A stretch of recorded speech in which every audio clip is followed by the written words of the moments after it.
Welcome back to another episode of Unscripted Exchanges. It's nice to be back here, Hayden. Cole, it's been a minute. I almost forgot how to do this. It has. I was a little nervous walking into the room, especially because we have, for any of you listening and watching, we've got Miss Jessie Wang, Dr. Jessie Wang.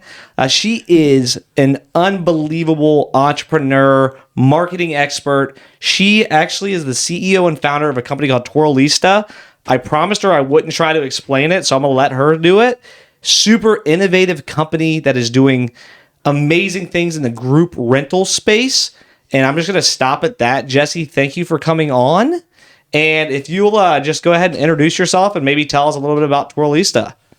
Yeah, thank you, Cole and Hayden, for having me. This is very exciting. So you teed up about the group rental. I am the CEO and founder of Twilista, and we are a group rental platform. So essentially right now, we mainly rent out fashion items such as dresses. And we, unlike maybe Rent a Runway and, the brand maybe a lot of people are familiar with, that they work with individual customers. So every shipment is maybe 4 to 5 items to one customer. We work with groups. So you can think of us working with like maybe a whole sorority at the same time. So our minimum shipment, based on my experience, is somewhere between 50 to maybe 75 items. And we have shipped 450 items at one shop. That's actually most recent one of the trunk shows we did, or pop-up shop we did at Ohio University. We shipped 450, I think it's actually close to 500 items at once, because it was a school-wide pop-up shop. And it is a very different rental model compared to anything that's out there. And we're just having fun and serving students and, customers. So lots of happy. So just super exciting stuff. I mean, when I talked to Jessie Hayden, what was it, 2 weeks ago? I was getting goosebumps. I was getting excited. It's just hearing what she's doing. So for our listeners, we kind of get in the group rental thing, but specifically, I know you're working with sororities as kind of your, I would say your core demographic. Yeah, to start. Yeah, I mean, she's definitely planning to expand, but you started off in sororities, and I believe the idea was, instead of sorority girls having to go buy a dress for a date night or a dance, they could just rent from you. Yep. And they had, and instead of, they had all of these choices that they could rent at something that was affordable, right? And you would and you were there with it, which is just amazing. So first off, I want to jump ahead a little bit. How many sororities are you guys working with right now? Yeah, we are in 115 sororities across the country. We are in over 40 universities and over 20 states. And that we grew from 5 sorority houses last year, the beginning of last year, to 115 without doing any marketing on Instagram or anything like that. I'm against paying for those. I'm a big believer in, hey, if your product is great, let customer, talk to other customer about it. And then they would just be, more customer will come to you. And this is what's happening. So that's very exciting to us. That's amazing. I'm loving this story here, Jessie, from you, and we appreciate the candidness. I guess one question that originally comes to mind on my end is, what made you get into this type of business model? Do you have an upbringing in the retail space, or just tell us more about how you got into this business opportunity. This is definitely a very interesting story. So I did not have any business background before I started. Well, I should not say that, but I was not in the corporate world at all before I started this business. I was actually a 10-year professor before I started Twilista. And I dealt with college students on a daily basis, and I really loved chatting with them. I just, I loved the demographic. So I heard them telling me again, maybe because I'm a female professor, they felt comfortable discussing their fashion needs. The Gen Z consumers or college students, they are quite conscious about environmental impact. They're being taught since high school that fashion waste is awful for the globe, and it just all these fast fashion companies, they are doing a lot of damage. But at the same time, there's really no options out there for college students that's not fast fashion that are affordable. So they had told me, hey, like we're being put in a really difficult spot here, right? Like on one hand, we really want to be sustainable, be conscious. On the other hand, what are the options out there for us? So I thought to myself, they're right. Like every single brand I could think of that college students can afford are fast fashion brands. Some are more expensive, some are less expensive, but they are fast fashion. So I'm also quite invested in students' financial health. Fast fashion can get expensive, especially for students who have events like on regular basis. It can add up. Like, when students graduate with a credit card debt, I really hate to think Yeah. trying to buy dresses contributed to that Right. debt. What I mean? So I thought, what? I'm going to take matters into my own hands because there's no product out there that serves students. So I started this as like a side project. Honestly, I did not realize it was going to become a thing. It was more like, hey, let's just try this and see what happens. But, students just really excited. Like the comments I hear the most is like, where have you been? I'm a junior. Where have you guys been? My freshman, sophomore year. So I was, when I hear that sort of comments, I felt like, what? We are onto something. We are really finding a product service that has very strong product market fit. That's an awesome vision and mission statement from your company. I love it. And I'm getting goosebumps over here too, just hearing everything that you're sharing. I mean, I got a ton of questions and we could talk for days, but obviously we don't have all that time. What exactly is, and feel free to maybe give a non-answer because I'm not trying to pry too much, but in terms of the business model itself, like is it a subscription service that sororities are partnering with you or your company, or how does that all work? Do you just pay like for each dress that you're looking to rent? Walk us through that a little bit more. Okay. Yeah, it's pay per dress. In the very beginning, because my background is in consumer behavior, I did a lot of in-depth interview and focus group myself. I went to students, I went to sorority houses, I sat with students. There was one point I even bought them pizza dinner. I love it. To chat with them. I mean, students are amazing. They're like just so, willing to talk. And then all it took was pizza. And that was like that. I was like, we got a pizza party going. We're golden. This is our market study. That's awesome. Yeah, no, it was so fun. So one thing that I did not like was the subscription model. There are just so many subscription model out there, and a lot of subscription models like they sort of trick you into sign on, and then they say, oh, it's not difficult to cancel, but people forget. You guys probably have heard of like apps out there who like say, hey, how many subscription you have, how much money you're wasting. Download this app, we'll cancel all this unused subscription for you guys. So in my mind, I'm like, that is very true. Like students are very reluctant and they feel like they're being tricked into a subscription model or something. So let's just do pay per dress. If the product is good enough, it's convenient enough, it provides enough value, I'm not worried about people not coming back, right? The whole idea of subscription model is that, customer locked in. Right. Even if they don't come back, they get charged. So my thought was, we wanted to provide the best value we could to our customers. So right off the bat, we did not do a subscription model. So every month we have, is it more like 25 to 45 days? The houses we work with, they will have a pop-up shop.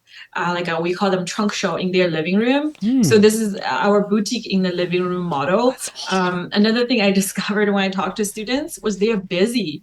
They have so many commitments from school commitments to social commitments. They sometimes have part-time jobs, and a lot of times the schools are in remote cities, like in a now, they really don't have time to go to the mall, or they don't even have time to go to UPS or USPS to drop off a return if they buy something online and didn't fit.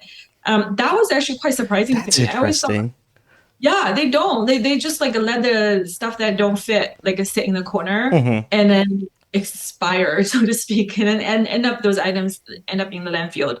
So then the mission of Cholista was just providing something that's super affordable, super convenient, and also very sustainable. And yeah, I think that's what we have accomplished now, which I'm very proud of. well, I love the idea. Okay, like build it and they will come. I'm getting some of that. I'm like thinking of like I have this like audible like sound coming in the back of my head, like build it and they will come, right? Because that's exactly what you said. If you build something well and you get it in front of the right people, they will come, right? More people, the word of mouth. I totally. I mean, we could probably get into like. So she's got, just so you know, she's got a PhD in marketing.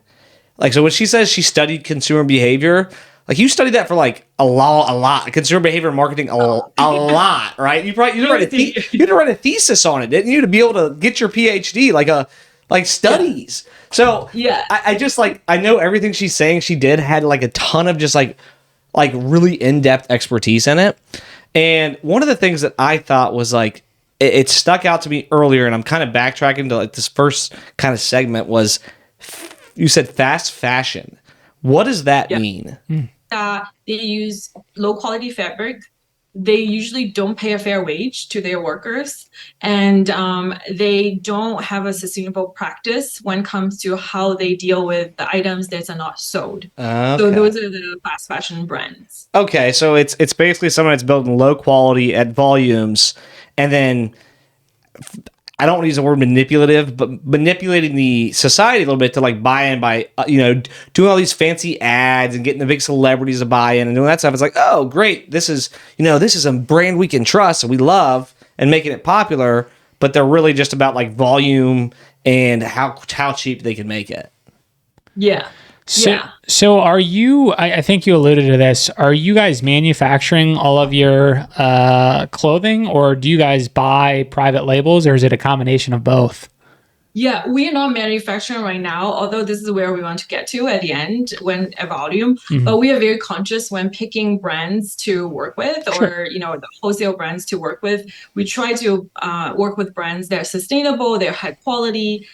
So yeah, and then like really the very most sustainable part of our model is the fact that every piece of garment we carry is being used again. There are statistics out there saying like, to extend to like have one extra use a piece of garment saves like a ton of water, it reduces pollution and all that. So the trouble is that, especially the items we rent out, those are occasional wears. Mm-hmm. It's not like a jeans, a t-shirt you wear on a daily basis, right? Mm-hmm. So you buy them, you wear them. It almost doesn't make sense to rent a t-shirt. Right. Like it's going to be a lot of wear and tear. It's not like you're going to take this, like, oh, you read the t-shirt, take it back the next day. It's like, I got the t-shirt because I liked it and I want to wear it all the time.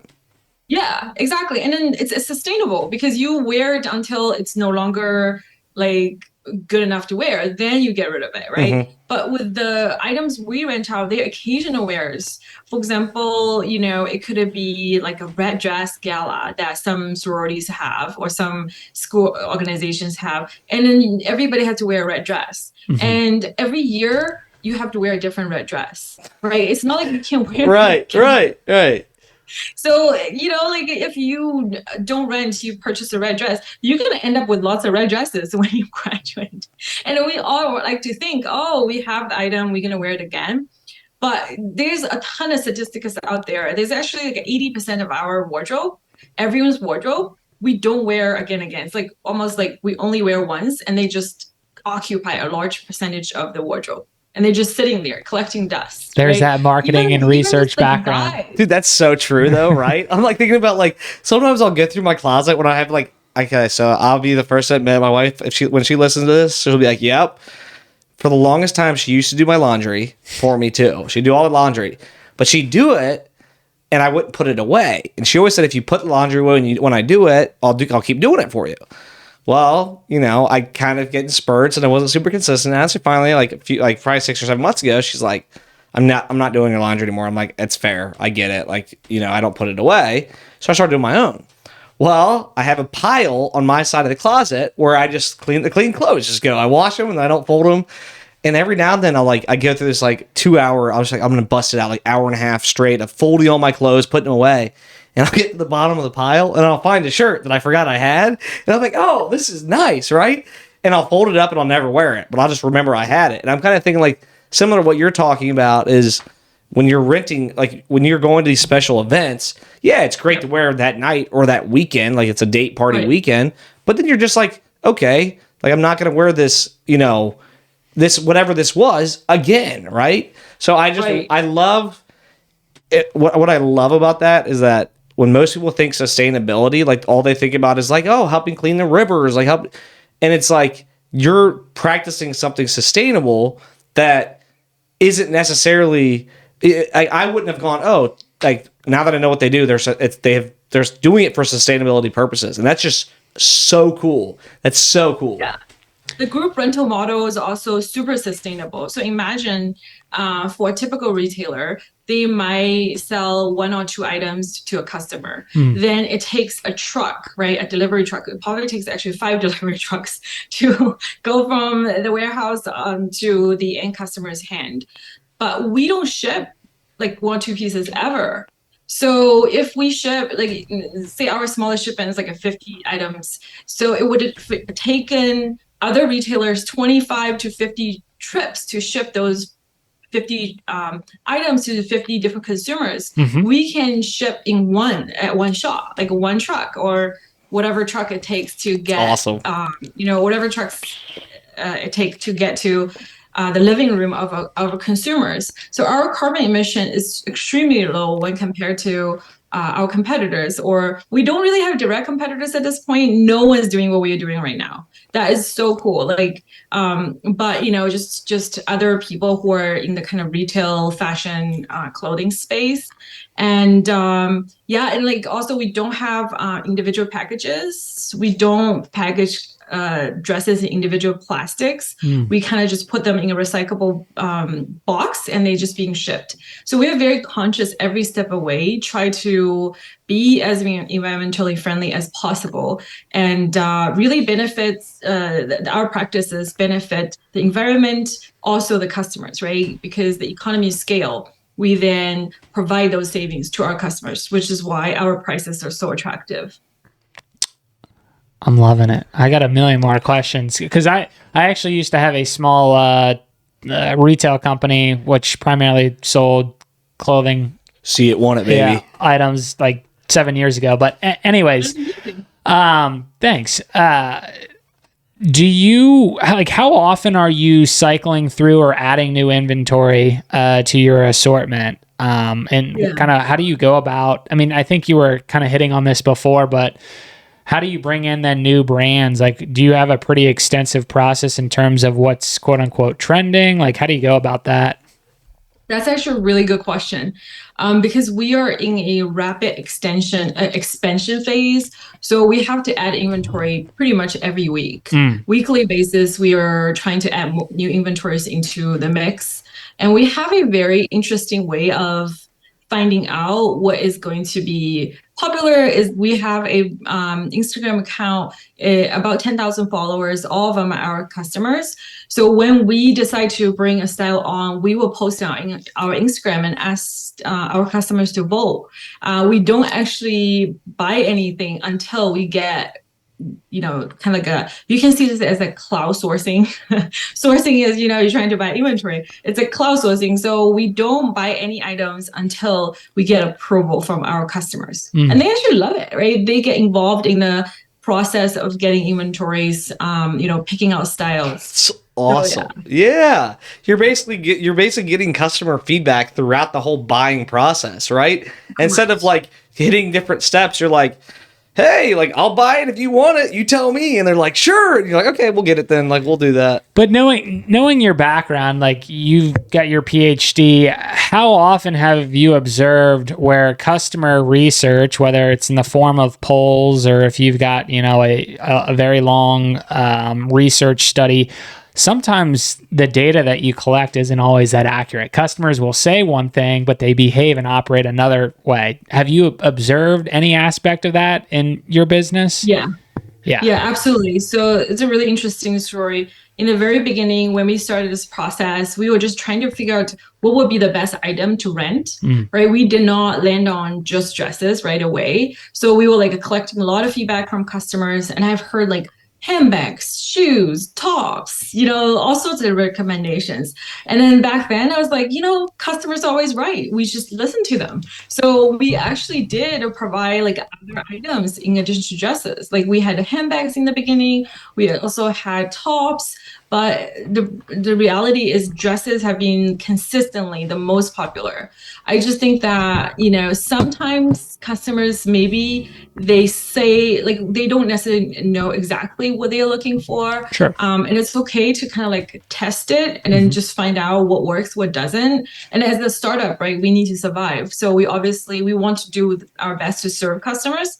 And at the same time, we need to survive. That's like, we can't be there to serve customers if we cannot survive. So very cool. Now, is your business model only partnering with sororities today, or could you have like a group of bridesmaids come to you and place a group order? How does that all work? That is such a good question, Hayden. You might have been in one of our meetings. Internal meetings. I tell you, he's a pretty. We've got some similar background or interest. I feel like there could be a future where we could complement one another, but I'll let you answer my question. Totally. His cylinders are firing all the time. Totally. So this group rental model can really be applied to many, many, many circumstances, right? We enter the market in the college demographic. One of the bigger reasons is my background. And we are now in high school. We just started with high school students. And I don't know if you guys have heard the statistics. The average high school student would spend $200 on a prom dress. That makes so much sense, though. Yeah. And I've heard of my friends who like bought an $800 prom dress for their daughter. And I'm like, you only wear this once. You would never, ever wear a prom dress again. And that is just, it's just that sort of spending is it's just shocking to me. So we did our first high school, kind of like a pop-up shop, and high school moms love us because how inexpensive our rental prices are and how convenient it is for students to kind of like check out items. And it's just a whole new way of shopping for these occasional wears. And the bridal market, absolutely. Right now, there's actually a whole bunch of financial bloggers. There's one financial blogger out there wrote an article recently, talked about how bridesmaids are turning down being a bridesmaid because it's too expensive. Dude, same thing with guys, right? Same with being a groomsman. I 100%. I just know of some weddings that have happened. I've had friends tell me like, dude, it cost me $2,000 to be in this wedding. It's like that's like a family vacation, It's like I know. That's a very, very interesting point.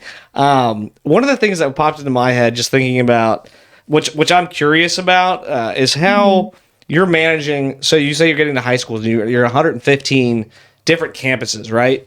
How are you managing the on-site portion of that? Meaning, okay, we get this group order, it's in Seattle, it's in this sorority in Seattle. Do you have ambassadors like on these different campuses that you can ship the stuff to? Okay. So you've got somebody there that you can ship the inventory to. They go set up and you basically pay them to do that. Correct. So that I have to kind of like say, because I was a professor and I knew how capable students are. College students, they are very capable. They could do a lot more than people give them credit for sometimes. So, and then I also know that college students sometimes struggle to find an on-campus job. Like a lot of them will like find a job that's totally unrelated to their the major they are studying. For example, we have a lot of ambassadors who work for us who are fashion major, marketing major, communication major. When they graduate, they're going to be a party planner or that sort of thing. So this is going to add so much to their resume, right? Essentially, you're putting up a pop-up shop on your own. You're dealing with customers. You're doing, you practice your sales skill. You're also practicing your sourcing skill, because a lot of times they get involved in terms of how to pick out items for their sorority sisters, and then they get paid. It's not it's like a cash base plus commission kind of setup. So in addition to all these experiences, they also get, cash to help them with whatever they need to do. So when I started this company, that was my vision. I wanted this company to be mostly run by customers. So with high school too, when we went to high school, we asked that. So the first trunk show we did, like our corporate people went because that's first ever. But we asked the high school students, hey, would you like to, get paid and just be in charge of the show? Because I think high school students can do it. And they were very excited about it. So like my idea is like, let customers do it, right? It's a decentralized. I love it. like, they could do it. They, our ambassadors, college ambassadors, they not only get cash, they also get free fashion items. Every pop-up shop they manage, they will get items. They can rent items for free. So the benefits is quite nice. And then at the same time, they became popular. They usually become quite popular amongst their friends, because now their friends have to come to them and be like, hey, like I wanted to rent this dress. Like, what do I need to do? It's a job that they not only like have fun, but also make money, also put on their resume. And then we also actively hire from our part-time people as our full-time. So we have a company policy. We have to kind of like go to our part-time students pool first whenever we have a position before we open the application up to, everyone else. And then we are constantly hiring because how fast we are growing. So yeah, I'm like just so proud of how many students we've already kind of hired in the past 2 years. And currently we have like 150 students who work for us across the country. That's amazing. Well, I was gonna say that model. That's how Jessie and I got connected. Because Lindsay, shout out Lindsay. Yeah. I had to give you a shout out. I thought you were gonna be buying a dress. Yeah, that's what I thought was going on. Yeah. No, Lindsay was an ambassador for Torlista, and then she was hired full time right when she graduated. She loves it. She had nothing but she's like, you're gonna love Jessie. She's phenomenal. I'm like, I'm excited to meet her. It's nothing but good things. She just very impressed. Super excited to work with the company. So I digress. But what I think was really, I to pull out of that, and I don't even know really how to respond to it, is like, let the customers do it themselves. It's like such a unique perspective and unique take on a business, right? Like, I'm going to empower my customers to make money off my business and then do it themselves, right? Which is a huge hands-off thing for you. And like my sales mind takes me to, okay, like it's easier to buy stuff from my friends than it is from somebody I don't know. So if Hayden's setting up a trunk, I know he's getting paid for it. I'm going to go rent a tux from him, right? Because I know him. So they're going to be, it's that level of comfortability, right? It's like having to go through the front door versus being let in the back door, right? The person that lets you in the back door is your buddy. So I think that's super unique that you're doing that. And obviously having a ton of success with it. Yeah. And then like one thing is that we tell all our ambassadors, there's really no need to sell. You know how when you go into a store, someone like follows you and starts selling you items, that makes you uncomfortable. You're like, hey, I just want to browse. I will make my own decision. Right? Like, so with us, like, we don't train them to be salesperson. We more like train them to be the person who is there to support. You can explain what's going on, but there's really no need to be like hardcore pressuring your customer to rent, right? We spend most of our effort in getting the best items to the customers. Like, we have a curation model, so we know in advance what they are looking for, the color, the style, the size. So we try to reduce their searching time by providing them precisely what they're looking for. And at the trunk show, the ambassador is really just there to facilitate, to make sure like everything goes smoothly. That's one of the reasons students love working for us, is that, there's no pressure. This is just really like it's a really fun event for them to put together. It's usually only like the whole show will only last like an hour and a half and 2 hours. And then we also have everybody engaging other stuff too. They have other opportunities to make cash. Like, we constantly have, ask students, hey, like, we would like to know what's the upcoming trend. Would you like to do some research and do a trend forecasting report? They can, then they get paid hourly. So we try to utilize our students' help as much as possible. Like what Cole said, customers can run the business. It makes sense, right?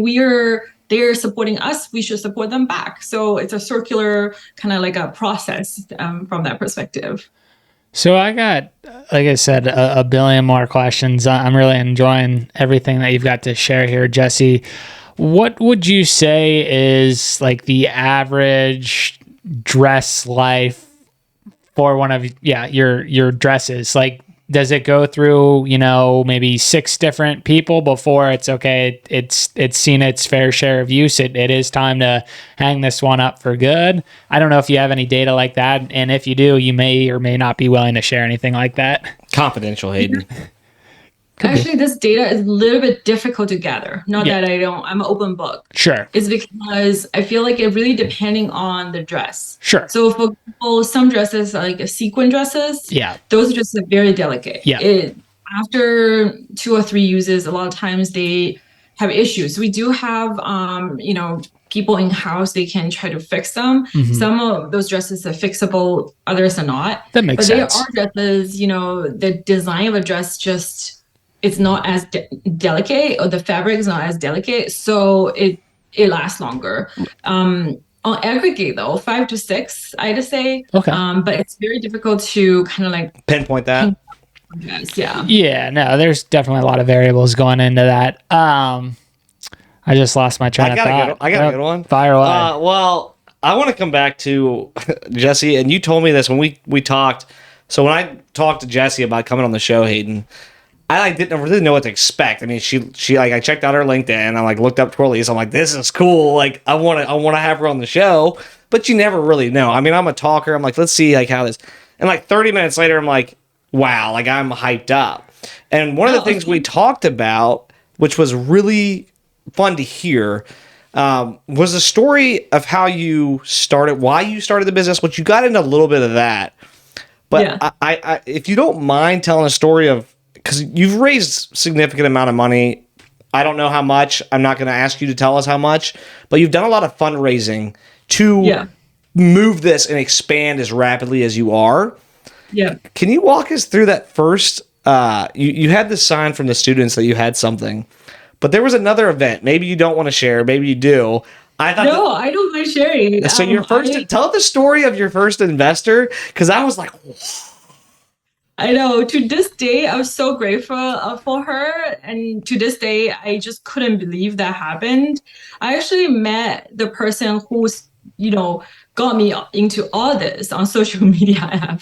I don't know if you guys are familiar with this audio dropping app that's called Clubhouse. Yeah. I don't know if it was super popular during the pandemic. It's not as popular nowadays, I heard. So it was just basically an app. You talk about different topics, right? So I was just talking about, sustainability. I've always been very passionate about sustainability. And, I was talking about how my students, they really want to be sustainable, but they are not giving an option to be sustainable when it comes to fashion items and all that. So there was a angel VC investor. She actually heard me speak. I did not know she was in the room. When I'm talking about room, it's like a virtual room, right? People just listening. And then she reached out to me on social media and said, hey, I heard you speak. I want to have a chat with you. And then at that point, I was really just a professor. Not just a professor. I was not even thinking about the VC route or angel route. I was a professor. So I kept an open mind. I had a conversation with her. Then the rest is history. She basically said to me, hey, I love your idea. I think this could be huge. You should do something about it. So I thought about what she said, and I just thought, I really am very passionate about solving this issue, right? If I am passionate about it, the only thing to do is do something about it. Otherwise, it would just forever be a plan. And I don't want to have regrets later in life. So I took the plunge. I quit my full-time tenure job last year and moved from Ohio to Texas. Complete life change for sure. So you've got kids too, right? Yeah, I do. Moved the whole family down there. I did, yeah. Wow. It has been a journey for sure. Going back to, and I know it's new, it sounds like you've got your high school demographic and college demographic, do you have any like interesting data points that you've seen that are different between one versus the other? Like, is one spending more than the other? And again, I'm not trying to ask like how much it is. I'm just any differences that you see between the two. So I don't have enough data from the high school population to say for sure the difference. Sure. From the anecdotal kind of like experience, I do think actually in a way, high school students maybe more interested in spending a little bit more just because they don't have to get an occasional wear every month, right? For them is homecoming and prom. And then I think there's one more event in like February, but not for us high schools. But the frequency is less, but for college students, the frequency is a lot more. Right. We do have college students who would rent every 25 days just because so much is going on when you're in college. That's interesting. I was going to say also because your parent, like when you're in college, you're still under your parents' wing, but you're off, and you know your parents might be saying, "Hey, like slow the spending down. Like you're not taking daddy's credit card, Amex with you. You can have like I'll open a bank account." So so they're more money conscious. A lot of college kids are compared to high schoolers that even if I'm not saying for all of them, but a lot of them might have a part-time job, but their parents are still they're in their house, they're paying for everything, so they're not as worried about that. Yeah, for sure. And then college students, a lot of times they have part-time jobs. They start to realize, hey, it's actually hard to make money. Yeah, totally. It's hard to make those money. Like it's a hard money. So they think a little bit more, I think. I was gonna follow up with some heavy hitters for you before we wrap up, Jesse. Sure, yeah, go for it. I mean, we could go all night. I'll tell you right now, but one of my questions to you was for specifically for young women or just women in general. What would you say to a woman that's thinking about starting a business? Like, and maybe it's this. I'm trying to phrase it differently than what would you just tell any entrepreneur. I love that you're a strong woman that's started an unbelievable company. I mean, I've got 2 daughters. My wife is like the strongest woman I know. My mom is like the toughest, amazing woman. So I love that. And I'm passionate about that. So like I guess my question is, what advice would you give to women in any age that are looking to take the entrepreneurial jump? And like, what's the biggest challenge they're going to have to overcome? Ooh, that is a heavy hitter. I'm not sure whether I'm qualified to give that sort of advice. There's just so many amazing women entrepreneurs, successful women, role models out there. But just from my own humble experience, I feel like, first of all, you should think big. When I went to one of the events and someone said, there is a conception in the world of startups. Women founders usually keep their company small. They don't raise. They don't have big visions. And I really think that is, that shouldn't be the case. Women can think big. So don't limit yourself. Don't set limit for yourself, right? Like sky's the limit. Just reach for it.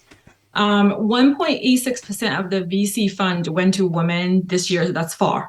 That's actually a drop from last year. Last year was 2%. This year is 1.86%. So low. Very low, yeah. So majority of the VC funds actually go to males. But the good thing is though, I've made so many amazing women founder friends ever since I started this journey. And I do think there are amazing role models out there, women, they are willing to help. They wanted to introduce you to VCs.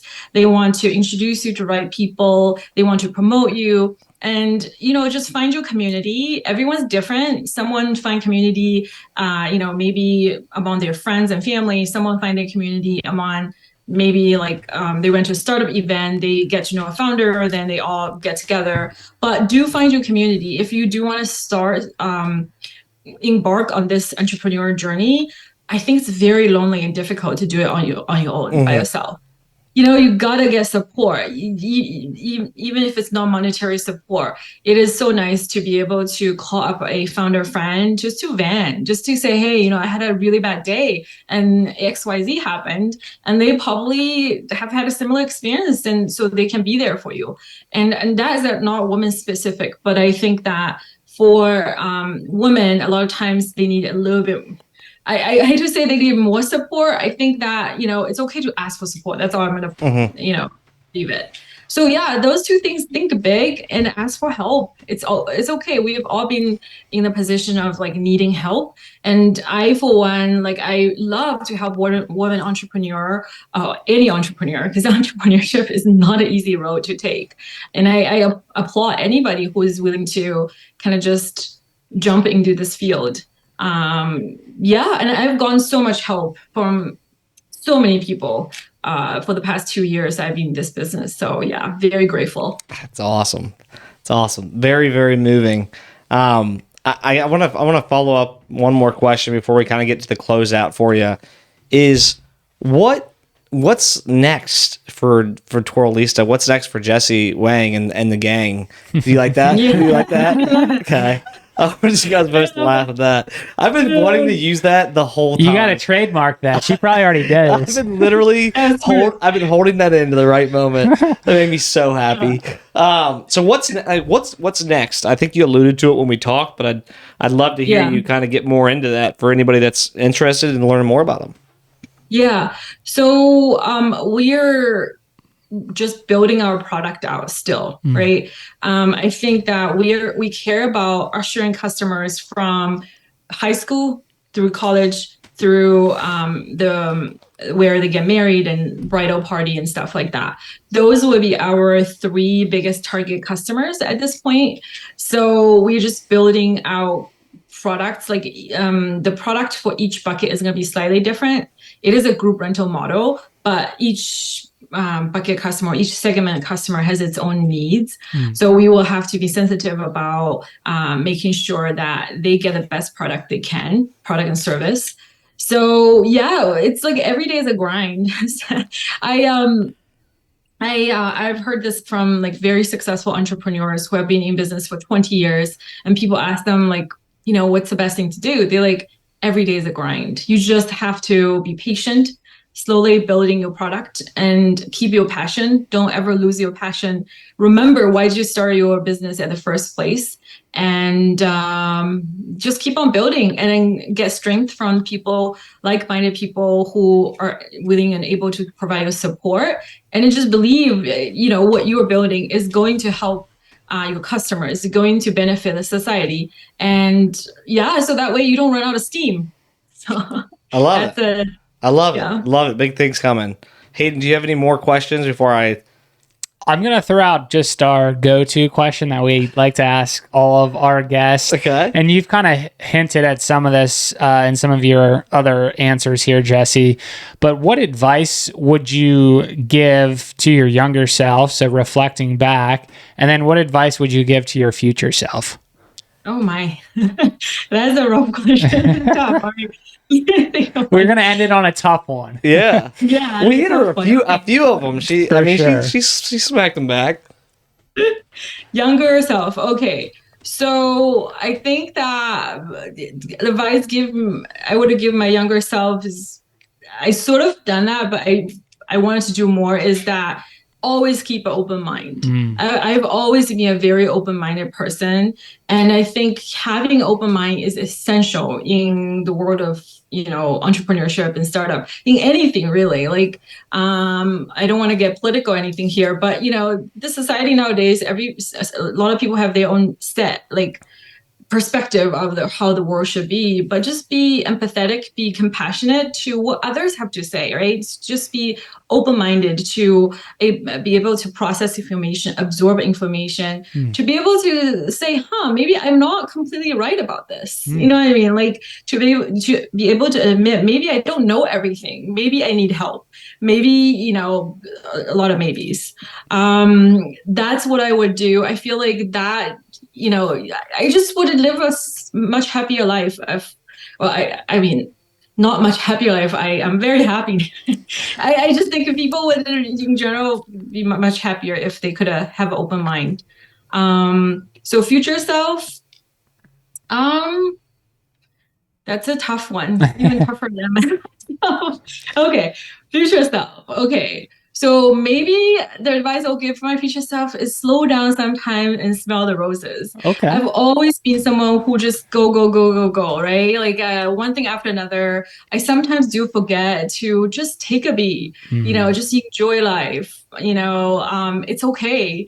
It's very difficult to tell myself it's okay because everything has a deadline. And I'm always like, oh my God, something's due. Something was due yesterday. I didn't submit it or something. And that was a mentality when I was a professor because, we always have to meet the deadline of papers and reviews and all that. And that's, again, the situation when I'm a founder. There's just so many things you have to meet the deadlines for. But, we all have to just slow down sometimes and look after our mental health and just smell the roses.